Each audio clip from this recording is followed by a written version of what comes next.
देखिए फ्रेंड्स, आज पढ़ने वाले हैं। आज के वीडियो में हम लोग वास्तविक संख्या क्लास 10th, ठीक है, रियल नंबर किसी भी बोर्ड के लिए बहुत इंपॉर्टेंट है, चाहे आप जिस बोर्ड से भी हो, कोई दिक्कत नहीं है। लेकिन आप प्रश्न वाली 1.1 का क्वेश्चन नंबर 1 क्या कर रहा है, देखिए निम्न से पहले हम पढ़ लिए थे, कुछ वो बेसिक पढ़ लिए थे और 1 नंबर का ना पढ़ लिए थे, 1.1 का 1 नंबर का हम पढ़ लिए थे पिछले वीडियो में, वो पहला वीडियो था, ठीक है। निम्नलिखित संख्याओं का एचसीएफ ज्ञात करने के लिए यूक्लिड विभाजन एल्गोरिथम का प्रयोग कीजिए। यूक्लिड विभाजन एल्गोरिथम का, तो सबसे पहले आपको सॉल्यूशन लिखना है। 1 नंबर का कितना नंबर है? 1 नंबर है। 1 नंबर का कितना भैया? 2 नंबर है। सबसे पहले सॉल्यूशन लिखना, ठीक है। सबसे पहले क्या कीजिएगा? सॉल्यूशन लिखिएगा। तो अब सबसे पहले बीच में एक लाइन भी फाड़ दीजिएगा, ठीक है। बीच में एक लाइन फाड़ दीजिएगा। आप भी अपने पेज में साइड में फाड़ दीजिए, ठीक है। तो उसमें देखिए अब 196 बोला है। 196 में बड़ा है, 196 से बड़ा कौन है? 38,220। 38,220 रटिएगा नहीं, सीधे आपका दिमाग में घुसा दूंगा। देखिए गौर से देखिए, सिर्फ और सिर्फ बने रहिएगा मेरे चैनल में, ठीक है। तो 196 और 38, तो इसमें देखिए 196 और 196 बड़ा है, ये सॉरी 138,220 बड़ा है 196 से। तो भाज्य कौन मेरा होगा? 196 भागा 38,220। 19 दूनी 38, लेकिन नहीं करता, फिर 2 है, 8 दूनी 16 हो जाएगा लगभग में। देखिए 19 दूनी 38 कट तो जाएगा, लेकिन ये 6 तो है, फिर ज़्यादा हो जाएगा, 6 दिन 12 हो जाएगा, तो 12 नहीं है मेरे पास। तो 1 से चलाएंगे, कितना चलाएंगे? 1 से। साइड में आप भी करके देखिएगा। तो हम ऐसा क्यों कर रहे हैं? एचसीएफ ज्ञात करने के लिए, ठीक है। तो अब 196 अब 6 से जाएगा, 12 से 6 बचेगा। उसके बाद यहाँ कितना हो गया? 17 से 9 चले जाएगा भैया। 17 से 9 जाएगा तो कितना बचेगा? 8 बचेगा। यहाँ 2 बचा, 2 से 1 जाएगा तो 1 बचेगा। अब ये 2 बैठेगा, ठीक है, ये 2 यहाँ बैठेगा। देखिए आइडिया लगाइए, लगभग कितना से कटेगा? 9 से कटेगा। 19 9 170, तो 6 9 54, हाथ मेरा 1, ये हाथ मेरा 5। उसके बाद 9 9 81, 81 5 86 का 6, हाथ मेरा 6, ये 8। उसके बाद 9 कम 9 9 8 17, 8 9 4 बचे, 8 बचेगा। उसके बाद 9 0, ये 0 था भाई, 6 नहीं था। देखा 0 है ना, तो 0 होगा ना। तो 19 95 लगभग, तो 5 से चलेगा। 5 5 30, देखिए ना, 19 5 95 लगभग अप्रोक्स 95 के अगल बगल में आता है। तो 5 से चला, 6 5 30, 6 5 30, 0 लिखा, हाथ मेरा 3। उसके 9 9 5 45, 45 और 3 48, 48 का 8, हाथ मेरा 4। उसके बाद 9 का 5 कम 5 5, 5 कम 5 5 4 9, कट के कितना होगा भैया? 0 आया। कट के 0 आया कि नहीं आया? पहला ही स्टेप में आपका 0 आ गया। पहला ही चरण में क्या आ गया आपका?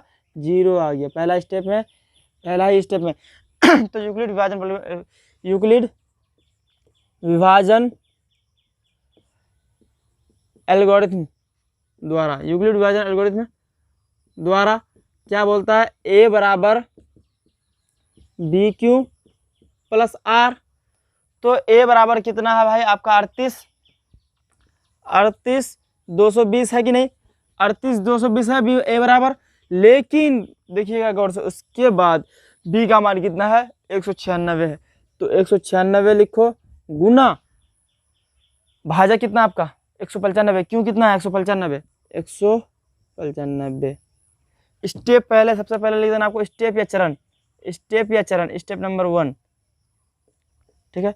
38,220 भाज्य लिख दिए, बराबर भाजक 196 गुना भागफल 195 प्लस शेषफल कितना है भैया?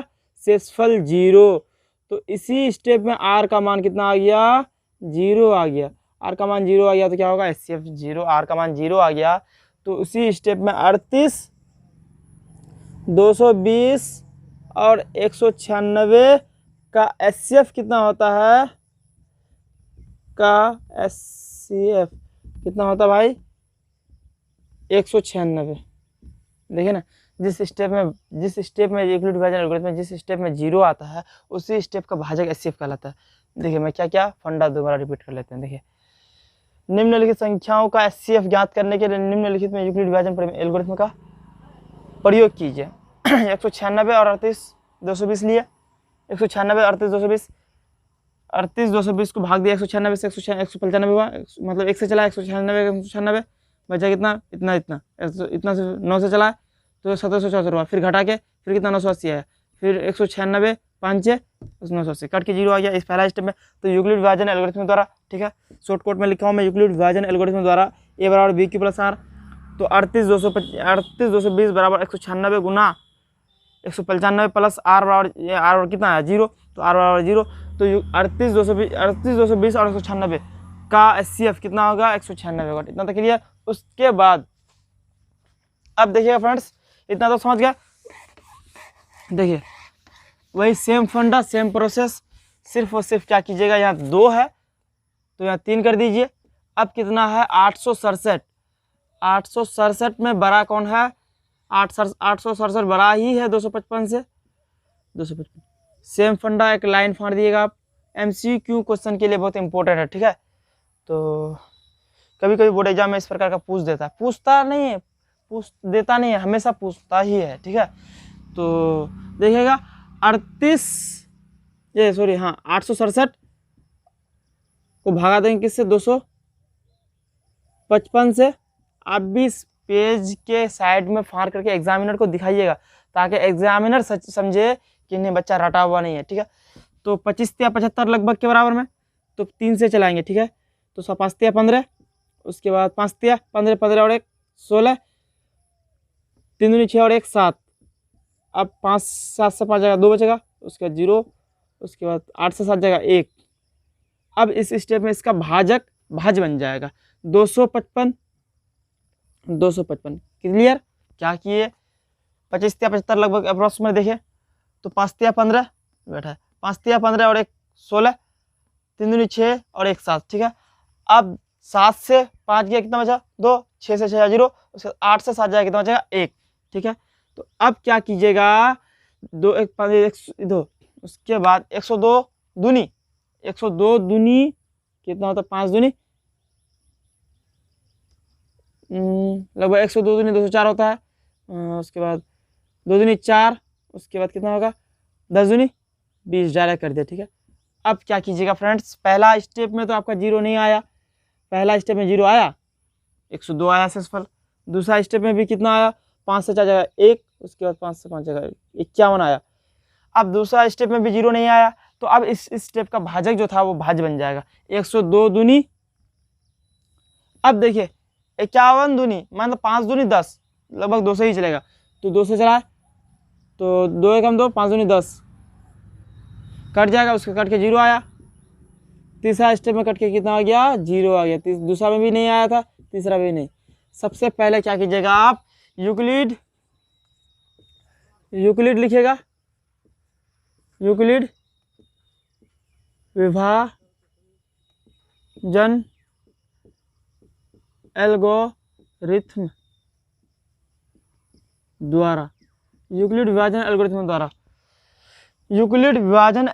द्वारा और चैनल को सब्सक्राइब करते जाइएगा भैया, फ्री ऑफ कॉस्ट चैनल को सब्सक्राइब करना कोई मुनी नहीं लगता है, ठीक है। तो सबसे पहला स्टेप क्या लिखिएगा, स्टेप पहला क्या है भाई 867, गौर से देखिएगा 867 और 255 क्या लिखिए 867 भाज्य मेरा है बराबर भाज्य कितना है 255 गुना भागफल कितना है 3 है प्लस शेषफल कितना है 102 है, क्लियर। इसमें भी आर का मान 0 आया है नहीं आया है, तो नोट का चिन्ह दे दिए हम साइड में, ठीक है। अब स्टेप 1 था, स्टेप 2 लिखो, स्टेप लिखो या चरण लिखो कोई बात नहीं है, कोई दिक्कत नहीं है, एक ही बात है, ठीक है, कोई दिक्कत नहीं, कुछ भी लिख सकते हो आप। स्टेप 1 या स्टेप 2 लिखो। तो उसके बाद कितना था भाई भाज 255 लिखा बराबर 255। अब 102 गुना 2 102 गुना 2 प्लस कितना 51, शेषफल कितना 51। इसमें भी आर का मान 0 नहीं आया, आर का मान 0 आया नहीं आया। अब भाज्य कितना है 102। तो अब स्टेप 3 लिखिएगा। सबसे पहले क्या कीजिएगा, स्टेप 3 लिखिएगा। 102 बराबर 51 गुना 2, क्या कीजिएगा 51 गुना 2 प्लस 0। तो इसमें भी r बराबर 0। इसमें शेषफल कितना आ गया 0 आ गया ना, देखिए ना 0 आया शेषफल। जिस स्टेप में 0 आता है उसी स्टेप का भाजक कहलाता है। तो किस संख्या, अतः 867 और 255 का HCF कितना है 51 ही है, क्योंकि इसी जिस स्टेप में 0 आता है शेषफल उस स्टेप का भाजक क्या कहलाता है, मेरा HCF कहलाता है। ठीक है, इतना क्लियर। अब नेक्स्ट क्वेश्चन देखते हैं। नेक्स्ट क्वेश्चन क्या कहता है, क्वेश्चन नंबर 2। आप देखिए प्रश्न वाली 2.1 का, दर्शाइए कि कोई भी धनात्मक पूर्णांक, धनात्मक पूर्णांक किसको बोला जाता है, प्लस वाले को धनात्मक बोला जाता है और ऋणात्मक, देखिए ना। अब पूर्णांक संख्या में जानते हो ना, पूर्णांक संख्या में क्या होता है, पूर्णांक में क्या होता है, 0 होता है, 1 होता है, 2 होता है, 3 होता है, 4 होता है, उसके बाद 5, इधर -1 -2 -3 -4 चलता रहेगा। ठीक है, तो देखिए पूर्णांक संख्या में क्या होता है, कोई भी दर्शाइए कि कोई भी धनात्मक विषम पूर्णांक, मतलब विषम पूर्णांक क्या, 1 3 5 ये वाला, उसके बाद 6 नहीं 7। तो ये संपूर्णांक कौन होगा, 0 होगा, 2 होगा, 4 होगा, 6 होगा, 8 होगा, उसी तरह संपूर्णांक होगा। लेकिन आपको क्या बोला, दर्शाइए कि कोई भी धनात्मक विषम पूर्णांक, मतलब ये वाला 1 3 5 पूर्णांक 6q+1 6q+3 6q+5 के रूप का होता है, जहाँ की पूर्णांक आपको दिखाने बोला। ठीक है, दिखाइए, साबित कीजिए, प्रूफ कीजिए, एक ही बात है। ठीक है, तो इतना तक क्लियर। पूर्णांक संख्या पहले भी पढ़े थे आप बेसिक में, पिछले चैप्टर पिछले वीडियो में देख लीजिएगा आप। ठीक है, पूर्णांक के बारे में पढ़ाया गया है। तो देखिए सबसे पहले क्या लिखिएगा, सोल्यूशन लिखिएगा। क्या लिखिएगा फ्रेंड्स, सोल्यूशन लिखिएगा। सोल्यूशन नंबर 2, देखिए माना, सबसे पहले मान लेते हैं। ठीक है, माना कि ए कोई धनात्मक विषम पूर्णांक है। धनात्मक का अर्थ क्या होता है, मतलब प्लस वाला, धनात्मक विषम पूर्णांक है, विषम पूर्णांक है। समझ में आया, माना कि ए कोई धनात्मक विषम पूर्णांक है, मतलब प्लस वाला धनात्मक। उसके बाद क्यू क्या है, क्यू एक पूर्णांक संख्या है। कौन सी संख्या है, पूर्णांक संख्या है भाई, क्यों क्या पूर्णांक संख्या है। ठीक है, और b बराबर कितना है बाबू, b बराबर 6। देखिए b की जगह 6 है, तो b बराबर 6। तो अब b बराबर 6 है, तो यहाँ से एक माइंड मतलब जब भी हमेशा शेषफल से बड़ा होता है, कौन, शेषफल से बड़ा होता है या बराबर होता है, कौन, r। मतलब शेषफल अगर 0 है, शेषफल 0 है तो उससे बड़ा होता है r, या उसके बराबर होगा। उससे बड़ा भी कौन होता है, भाजक। उससे बड़ा कौन होता है, और भाजक, ये याद रखिएगा। ठीक है, 0 लेस देन r या equal r less than b। समझ में आया, मतलब क्या, 0 से बड़ा है r या बराबर है, फिर r से बड़ा है b या बराबर है। ठीक है, तो अब r का मान क्या होगा दोस्त, r का मान 0 होगा, एक बार क्या होगा 1 होगा, उसके बाद 2 होगा, उसके बाद 3 होगा, उसके बाद 4 होगा, उसके बाद 5 होगा। आप कहोगे 6 नहीं होगा, क्योंकि b का मान 6 है, इस वजह से उससे छोटा ना हुआ करता है। देखिए ना, इस फंडा से देखिए छोटा ही होता है। ठीक है, तो अब सबसे पहले क्या लिखेगा, केस 1, यदि r बराबर 0, तो यूक्लिड विभाजन प्रमेय का क्या कहता है मेरा, a बराबर BQ प्लस r होता है भाईजान, बिल्कुल होता है, a बराबर BQ प्लस r। इतना था क्लियर। तो a बराबर कितना है मेरा, a रहबे करेगा, क्योंकि a विषम धनात्मक पूर्णांक मान लिए, और b मेरा कितना है, 6 है। क्यों रहबे करेगा, क्योंकि पूर्णांक संख्या है, कोई भी प्लस वाला भी हो सकता है, माइनस वाला भी हो सकता है पूर्णांक, समझ गए। उसके बाद r का मान कितना माने हो भाई, 0 माने हो तो 0 लिखोगे। ठीक है, तो इसको आप क्या लिख सकते हैं, 6q लिख सकते हैं, 6q प्लस 0 6q लिख सकते हैं। उसी प्रकार केस कितना, अब जेल वाला केस नहीं, केस कर दिया तुम्हारे ऊपर, वो नहीं, केस 2। ठीक है, यदि r बराबर कितना कीजिएगा, r बराबर तो 0 लिए, उसके बाद क्या लेंगे भाई, r बराबर कितना लेंगे, 1 लेंगे। समझ में नहीं आया भाई, r बराबर 0 लिए एक बार, तो एक बार r बराबर 1 लेंगे ना। तो उसी प्रकार a बराबर BQ 6q देखिए ना, 6q प्लस आर के जगह में कितना होगा 0। देखिए ना, ए बराबर बी क्यू प्लस आर होता है। ए तो रहबे करेगा क्योंकि धनात्मक विषम पूर्णांक मान लिए हैं। उसके बाद बी के जगह में 6 और क्यू के जगह में पूर्णांक, क्योंकि पूर्णांक मान ही थे हम। उसके बाद आर के जगह में कितना होगा दोस्त 1 होगा। समझ में आया। उसी प्रकार केस कितना लीजिएगा, केस 3 में तो यदि आर बराबर कितना होगा इसमें, यदि आर बराबर 1 लिए तो इसके बाद आर के बराबर कितना होगा, आर बराबर 2 होगा कि नहीं होगा। यदि आर बराबर 1 लिए 2 लिए, उसके बाद क्या लेंगे 2 लेंगे। तो ए बराबर बी क्यू प्लस आर होता है, बी क्यू प्लस आर। तो ए बराबर रहबे करेगा जितना का उतना, बी के जगह में कितना होगा 6 होगा, क्यू प्लस आर के जगह 2 होगा। उसी प्रकार केस 3 होगा, नहीं 3 नहीं 4 होगा। तो आर बराबर कितना होगा 3 होगा, 1 2 3। तो ए बराबर बी क्यू प्लस आर, तो ए रहबे करेगा बी के जगह में 6, क्यों बी का मान 6 है तो 6 लिखे, क्यू प्लस आर के जगह में 3। इतना तो क्लियर। उसके बाद देखिएगा, इतना तो फंडा समझ गए। देखिए यहाँ दोबारा माना कि ए कोई धनात्मक विषम पूर्णांक मान लिया, ठीक है।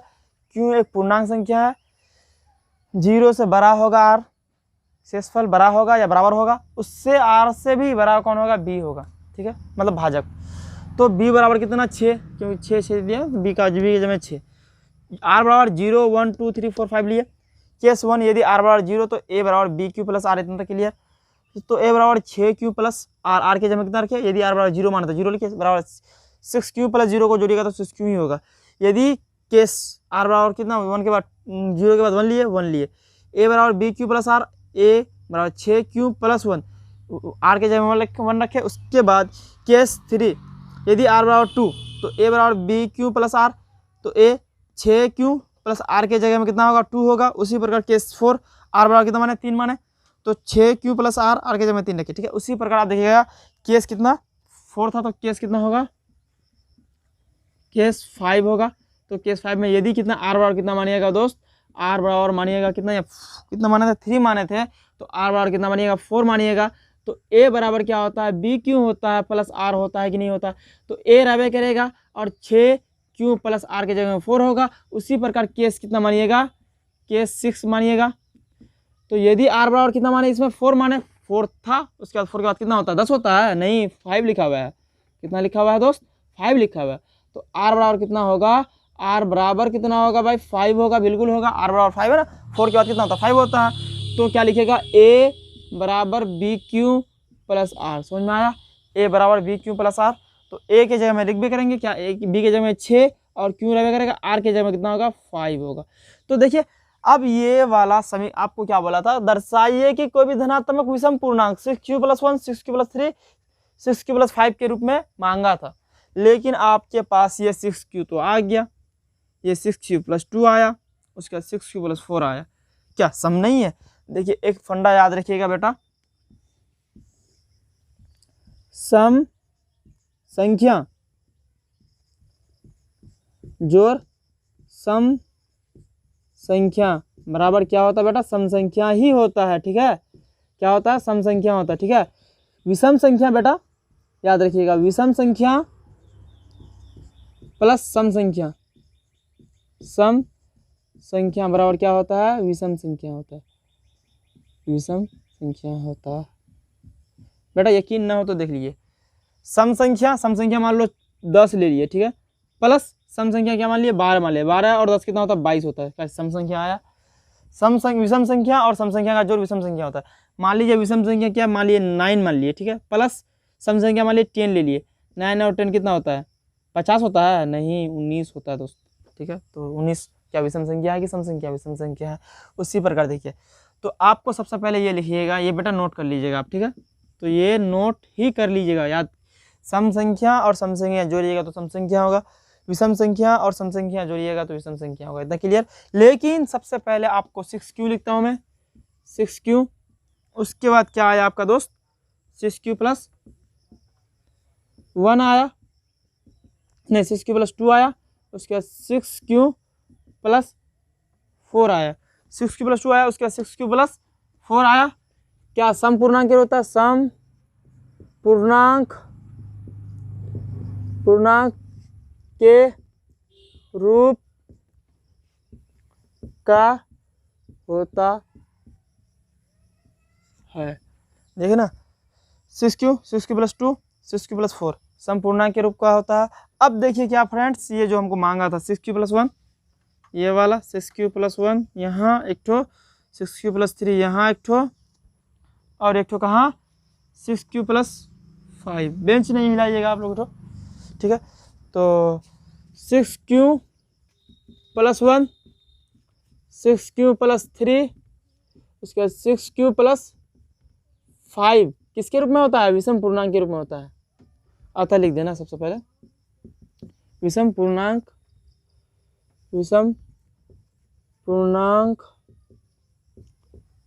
के रूप का होता है।